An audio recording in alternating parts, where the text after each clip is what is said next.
একজন ক্যান্সার রোগী আমাদের ফ্যামিলিতে আমার বাবা চাচারা অল্প বয়সে মারা যান। তাই আমার ছোট ভাইয়ের বউ বিষয়টি নিয়ে একজন আলেমের সাথে কথা বললে তিনি আমার নাম আর আমার পিতামাতার নাম জেনে জানতে পারেন আমাদের পরিবারে পুরুষদের উপরে অনেক আগ থেকেই কালো জাদু করা হয়েছে এবং তিনি তখন জিজ্ঞাসা করেন আমাদের মধ্যে বর্তমানে কোনো ক্যান্সার রোগী আছে কিনা।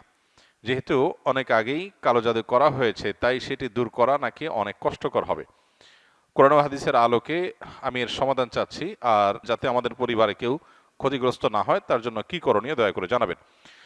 দেখুন, ব্ল্যাক ম্যাজিকের সাথে ক্যান্সারের একটা যোগসূত্রের কথা অনেক অভিজ্ঞ এবং নির্ভরযোগ্য রাকিদের কাছ থেকে আমি শুনেছি। তারা তাদের অভিজ্ঞতার কথা বলেছে যে ক্যান্সারের মতো দুরারোগ্য ব্যাধি এর সাথে ব্ল্যাক ম্যাজিকের কানেকশন অনেক বেশি।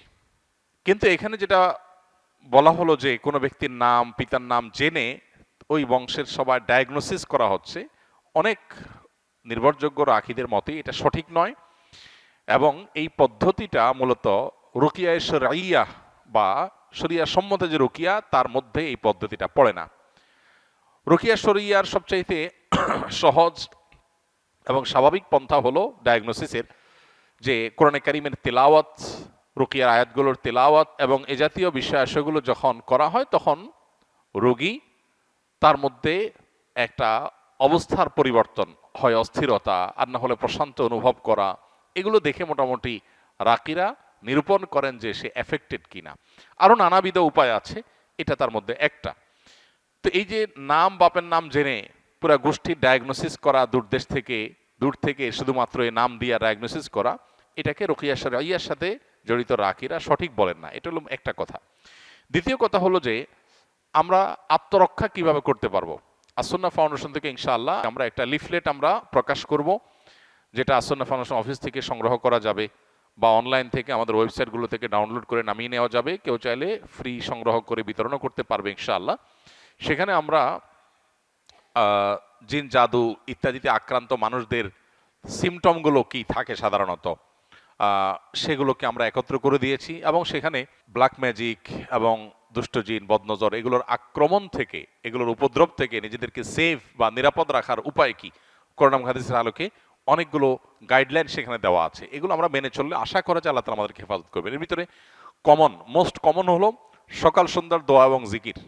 এটা যাতে কোনো অবস্থাতে মিস না হয়। বিশেষ করে সকাল সন্ধ্যা দোয়া জিকিরের মধ্যে রক্ষা কবচ যে দোয়া জিকিরগুলো আছে এগুলো কিন্তু খুবই গুরুত্বপূর্ণ। তিনকুল, বিসমিল্লাহিল্লাযী লা ইয়াদুররু মা ইসমিহি, তারপরে আপনার হাসবিয়াল্লাহু লা ইলাহা ইল্লাহু, আয়াতুল কুরসি, এই রক্ষা কবচ আমলগুলো বিশেষভাবে পালনীয় সকাল সন্ধ্যায়। এটা যদি নিয়মিত কেউ করে আল্লাহ তাআলা তাকে হেফাজত রাখবেন। সুন্নাহসম্মত রোজাগুলোর বৃহস্পতিবার, বিশেষ করে চাঁদের 13, 14, 15 ব্ল্যাক ম্যাজিক থেকে বাঁচার জন্য এই 3 দিনের রোজা খুবই গুরুত্বপূর্ণ। রোজা এখন ডাক্তাররাও রাখতে বলে, স্বাস্থ্যের জন্য ভালো। নবী সাল্লাল্লাহু আলাইহি ওয়াসাল্লাম বহু আগে বলে গেছেন, এখন সেটার নানা স্বাস্থ্যগত উপকারী দিকও আমরা জানতে পারছি। অতএব আইয়াম বীজের রোজাগুলো রাখলেও সেহের ইত্যাদি থেকে, ব্ল্যাক ম্যাজিক ইত্যাদি থেকে আল্লাহ তাআলা হেফাজত রাখবেন।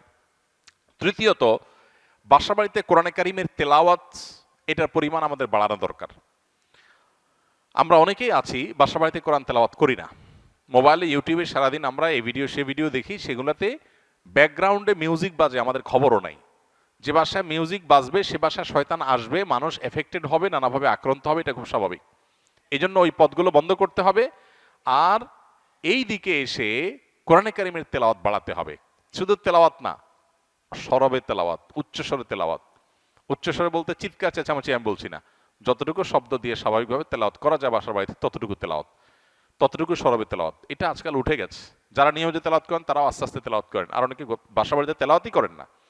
তো এই কাজগুলো আমাদের নিয়মিত করা দরকার। এর বাইরে আরো বেশ অনেকগুলো গাইডলাইন দেওয়া আছে আমাদের ওই লিফলেটে। ইনশাআল্লাহ লিফলেটটা আপনার আগামী সপ্তাহ থেকে আশা করি পেয়ে যাবেন। আল্লাহ তাআলা আমাদের সবাইকে এ জাতীয় সব অসুবিধা থেকে, দুরারোগ্য ব্যাধি থেকে, মুসিবত থেকে হেফাজত রাখুন।